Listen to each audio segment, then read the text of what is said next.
Hey guys, Dan here, Gun Show Finds. I did a quick video the other day about the CZ52 pistol. This little guy right here in 7.62 Tokarev. I compared two of them. One of them was the Parkerized one, then there was this one, the blued one.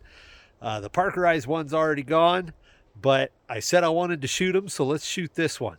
I've already got a magazine loaded up, so let's see how she works.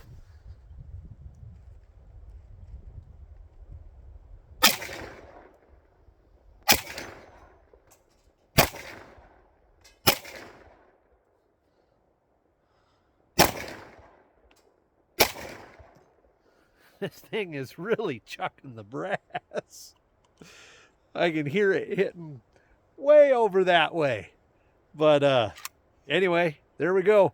Hit the pan a couple times, so good enough. All right, thanks. Till next time.